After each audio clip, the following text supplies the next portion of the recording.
देखो, आज हम इन तीनों कॉन्सेप्ट्स को समझेंगे जो जेडब्ल्यू नीट एग्जाम्स के लिए बहुत ही ज़्यादा इंपॉर्टेंट है, ठीक है, और बोर्ड एग्जाम के लिए भी। तो आप लोग लास्ट तक देखना वीडियो को, हम लोग टॉपिक को कम्प्लीटली समझने के बाद क्वेश्चंस भी सॉल्व करेंगे, ठीक है, इंपॉर्टेंट क्वेश्चंस, तब आप चीज़ों को फील कर पाओगे अच्छे से। फाइन। तो यहाँ पे जो पहला टॉपिक है that is magnetic dipole movement of A revolving electron. तो इसका मीनिंग ये हुआ कि सपोज एक इलेक्ट्रॉन है, वो रोटेट कर रहे हैं, रिवॉल्व कर रहे हैं, ठीक है, तो उस केस में उसके पास मैग्नेटिक मूवमेंट होंगे, यानी मैग्नेटिक डायपोल मूवमेंट होंगे, ठीक है। तो बेसिकली उसके पास दो पोल्स होंगे, एक साउथ पोल एक नॉर्थ पोल, ठीक है। तो क्वेश्चन इस कैसे होंगे, क्यों होंगे, वहां पे जो मैग्नेटिक मूवमेंट मिलेंगे उसके लिए जो फॉर्मूला है उसी फॉर्मूला को बेसिकली डिराइव करना है, ठीक है। तो हम लोग एकदम बेसिक से डिटेल्स में समझेंगे, तो आप लोग नोट करते हैं चीज़ों को, ठीक है। तो नेक्स्ट कॉन्सेप्ट इज जायरोमैग्नेटिक रेशियो। तो basically it is the ratio between magnetic moment and angular momentum, ठीक है। तो इसको भी हम लोग अच्छे से देखेंगे। फिर है बॉर्ड मैग्नेटन, ठीक है। तो इन कॉन्सेप्ट्स को समझने के लिए आपको एक बेसिक सा कॉन्सेप्ट को समझना होगा, अदरवाइज आप चीज़ों को फील नहीं कर पाओगे, ठीक है। तो लेट्स से ये एक बार मैग्नेट है, ठीक है। तो इस बार मैग्नेट की this is south pole and this is north pole. तो इसका एक मैग्नेटिक मोमेंट होंगे जिसका direction always south to north pole होंगे, ठीक है। और इस मैग्नेटिक मोमेंट की वैल्यू निकालने के लिए जो फॉर्मूला था, वहाँ पे ये जो साउथ पोल है इसके एक स्ट्रेंथ होंगे क्यू एम, और इसका भी एक स्ट्रेंथ होंगे क्यू एम, ठीक है। तो दोनों में से एक स्ट्रेंथ ले लो, Q M into separation distance which is twice L हमने कंसिडर किया था, ठीक है। तो ये है मैग्नेटिक मोमेंट की फॉर्मूला। ओके। तो बेसिकली मैग्नेटिक मोमेंट हमें कब मिलेंगे, जब south pole and north pole होंगे, ठीक है। तो और एक सिनेरियो है, वहाँ पे let's say this is a circular loop, यहाँ पे कुछ करंट फ्लो हो रहे let's say anti clockwise direction में, ठीक है। तो उस केस में हमें मैग्नेटिक मोमेंट मिलेंगे, क्यों, क्योंकि करंट जब भी फ्लो होंगे तो उस केस में यहाँ पे और यहाँ पे मैग्नेटिक फील्ड मिलेंगे, ठीक है। ये हमने समझा था, magnetic field due to a current carrying coil, ठीक है। तो ये हमने डिराइव भी किया था। तो यहाँ पे मैग्नेटिक फील्ड मिलेंगे, तो उस केस में ये साउथ पोल होंगे, ये साउथ पोल होंगे, कौन सी होंगे उसको निकालने के लिए एक सिंपल सा टेक्निक है, उसको भी समझ लो, ठीक है। तो दिस इज नॉर्थ, ओके। तो अगर एंटी क्लॉकवाइज डायरेक्शन में करंट फ्लो होंगे तो उस केस में वो हिस्सा ऊपर की साइड क्या होंगे, नॉर्थ पोल होंगे, ठीक है। तो फिर अगर क्लॉकवाइज डायरेक्शन में करंट फ्लो होंगे तो उस केस में वो साइड क्या होंगे, साउथ पोल होंगे। तो यहाँ पे एंटी क्लॉकवाइज घूम रहे करंट है ना, तो ऊपर की साइड जो होंगे दैट इज नॉर्थ पोल होंगे और नीचे की साइड साउथ पोल होंगे। तो हमें पता है साउथ पोल से नॉर्थ पोल तक जो मैग्नेटिक मोमेंट है उसकी डायरेक्शन होंगे। तो बेसिकली ये होंगे मैग्नेटिक मोमेंट एम की डायरेक्शन, ठीक है। तो यहाँ पे जैसे मैग्नेटिक मोमेंट की वैल्यू निकालने के लिए ये फॉर्मूला था, है ना, तो इस केस में क्या इस फॉर्मूला को हम लोग अप्लाई कर सकते हैं, नहीं, ठीक है। तो उसके लिए हम लोग यूज करेंगे another formula that is magnetic moment is equal to current into area, ठीक है। तो ये जो लूप है इसकी एरिया है, दिस इज ओके। तो सिमिलर कहानी यहाँ पे भी होंगे, magnetic dipole moment of A revolving electron, ठीक है। तो उसके लिए हम लोग एक डायग्राम ड्रॉ करते हैं। लेट्स से ये कुछ डायरेक्शन में, क्लॉकवाइज डायरेक्शन में इलेक्ट्रॉन मूव कर रहे हैं, ठीक है। तो ऑलवेज हमें ये पता है इलेक्ट्रॉन जिस डायरेक्शन में मूव करेंगे उसके ऑपोजिट डायरेक्शन में करंट फ्लो होंगे, ठीक है। तो बेसिकली एंटी क्लॉकवाइज डायरेक्शन में करंट फ्लो होंगे। तो इस हिसाब से यहाँ पे this side will become north pole, ठीक है, and this will become south pole. तो मैग्नेटिक मोमेंट की डायरेक्शन कौन सी होंगे, मैग्नेटिक मोमेंट की डायरेक्शन होंगे ये, ठीक है। तो इसका सिंबल एम हम लोग नहीं लिखेंगे, ठीक है। तो बुक में आपको ये सिंबल मिलेंगे मैग्नेटिक मोमेंट की इस केस के लिए, ठीक है। बिकॉज यहाँ पे जो ये मैग्नेटिक मोमेंट मिला that is due to orbital motion of the electron, ठीक है। तो स्पेसिफाई करने के लिए हम लोग इस एम की जगह पे म्यू एल कंसीडर करेंगे, ठीक है। तो mu L is the magnetic moment of revolving electron. तो इसका जो फॉर्मूला होंगे उसी को डिराइव करना है। तो म्यू एल की जो वैल्यू होंगे, फॉर्मूला होंगे, उसको कैसे लिखोगे आप, mu L is equal to current into area, same formula है ना, करंट इनटू एरिया। तो यहाँ पे ये जो करंट है, करंट की वैल्यू क्या है, चार्ज बाय टाइम, ठीक है। तो यहाँ पे चार्ज क्या लोगे, इलेक्ट्रॉन की चार्ज, क्योंकि इलेक्ट्रॉन मूव कर रहे हैं ना, रोटेट कर रहे हैं। तो टाइम कितना है, एक राउंड घूमने के लिए जो टाइम है that is called time period, ठीक है। तो यहाँ पे एरिया क्या लिखोगे, एरिया मतलब इस लूप की एरिया, जो सर्कुलर लूप की एरिया आपको मालूम है, area of a circle is pi are square, ठीक है। तो यहाँ पे let's say this is radius r. Clear है यहाँ तक, ये टी क्या है, टाइम पीरियड। तो आपको मालूम है टाइम पीरियड का मीनिंग क्या है, time required for one revolution, ठीक है। तो अगर हमें इस टाइम टी की वैल्यू मिल जाए, टाइम पीरियड की वैल्यू मिल जाए, तो काम आसान हो जाएंगे, है ना। उसके लिए आप इस कॉन्सेप्ट को समझो, ठीक है। तो let's say this is a radius r. तो एक ऑब्जेक्ट है, कुछ इस डायरेक्शन में इसे रोटेट कर रहे हैं, ठीक है। तो उस केस में जो इसका लीनियर वेलोसिटी होंगे उसकी डायरेक्शन होंगे ये, ठीक है। तो फिर यहाँ पे अगर एक राउंड घुमा तो उस केस में कितना घुमा आप क्या बोलोगे, सर्कम्फरेंस, ठीक है, एक सर्कम्फरेंस मतलब ट्वाइस पाई आर, ठीक है। फिर यहाँ पे अगर हम लोग एक राउंड घूमने में जितना टाइम लगा उसको कैपिटल टी लिखे तो उस केस में इसको हम लोग स्पीड लिख सकते हैं या तो वेलोसिटी कह सकते हैं, ठीक है, क्योंकि ट्वाइस पाई आर क्या है, डिस्टेंस है, एक सर्कम्फरेंस डिवाइड बाय टाइम, आपको मालूम है distance by time is speed या वेलोसिटी, ओके। तो यहाँ पे velocity is equal to twice pi are by t, तो इस यहाँ से हम लोग मॉडिफाई करके लिख सकते हैं twice pi R divide by phi. तो फिर इस टी की जगह पे हम लिखेंगे mu L is equal to E, T की जगह पे लिखेंगे twice pi are by phi into pi are square, ठीक है। तो फिर हमें आर आर कैंसिल कर सकते हैं, पाई पे कैंसिल कर सकते, तो ई वी बाई 2 लिख सकते हैं। क्लियर है कि नहीं, देखो, ओह सॉरी यहाँ पे एक आर रह गया, ठीक है। तो यहाँ पे e v r by 2 is the value of mu L यानी मैग्नेटिक मोमेंट, ठीक है, इसी को हमें डिराइव करना था, ठीक है। तो magnetic moment of A revolving electron की फॉर्मूला क्या है, ये है, ठीक है। तो नेक्स्ट जो पॉइंट है दैट इज जायरोमैग्नेटिक रेशियो, उसके लिए हम लोग एक कॉन्सेप्ट को समझते हैं, ठीक है। एंगुलर मोमेंटम, शायद आपको मालूम है, ये सब नोट कर दीजिए, ठीक है। तो एंगुलर मोमेंटम को समझने के लिए ये एक डायग्राम है, ठीक है, सर्कुलर लूप में कुछ ऑब्जेक्ट मूव कर रहे हैं इसे, ठीक है। तो इसका मास होंगे m, लेट्स से ये एक इलेक्ट्रॉन है तो उस केस में हम लोग इलेक्ट्रॉन के मास लेंगे, ठीक है। तो इसके पास this is the radius, right, velocity की डायरेक्शन होंगे ये टेंजेंशियल, अब जानते हो जो लीनियर वेलोसिटी होंगे उसकी डायरेक्शन ऑलवेज टेंजेंशियल होंगे यानी रेडियस से 90 डिग्री, ठीक है। तो जो मोमेंटम है लीनियर मोमेंटम, इसकी फॉर्मूला क्या है, m इंटू वी। तो यहाँ पे v की जो डायरेक्शन होंगे m, p की भी वही डायरेक्शन होंगे, तो बेसिकली यही होंगे p की डायरेक्शन, ठीक है। तो फिर इस केस में हमें क्या मिलेंगे, क्योंकि ये रोटेट कर रहे हैं ना, तो वहाँ पे हमें एंगुलर मोमेंटम मिलेंगे, ठीक है। तो एंगुलर मोमेंटम की फॉर्मूला क्या है, angular momentum is equal to r cross p, ठीक है।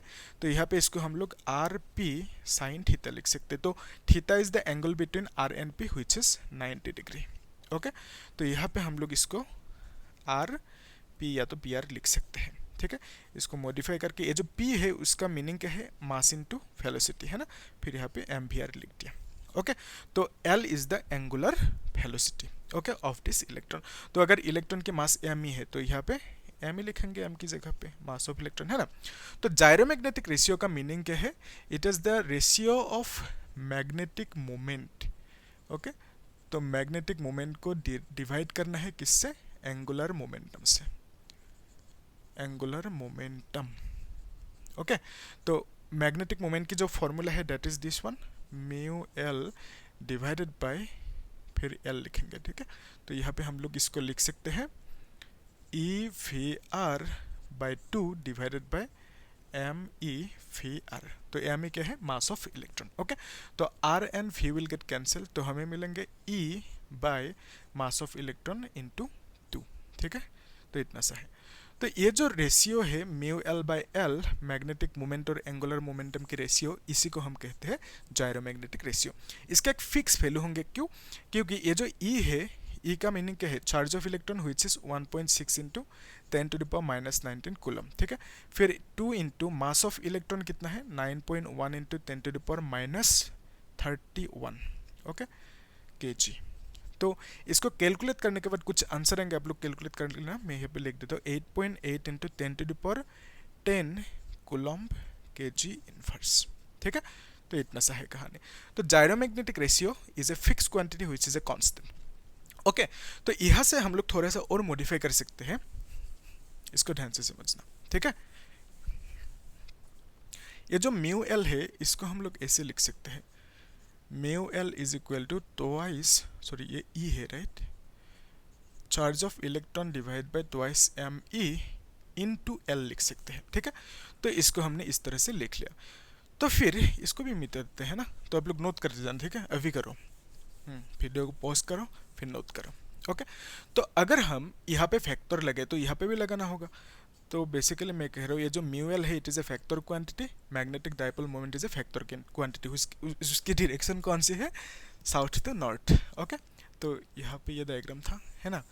तो फिर ये था मैग्नेटिक मोमेंट m यानी म्यू एल की डायरेक्शन, ठीक है। तो यहाँ पे करंट की डायरेक्शन ये है, और एक चीज़ यहाँ पे मैग्नेटिक मोमेंट की डायरेक्शन निकालने के लिए हम लोग राइट हैंड थंब रूल को भी यूज़ कर सकते हैं यहाँ पे, ठीक है।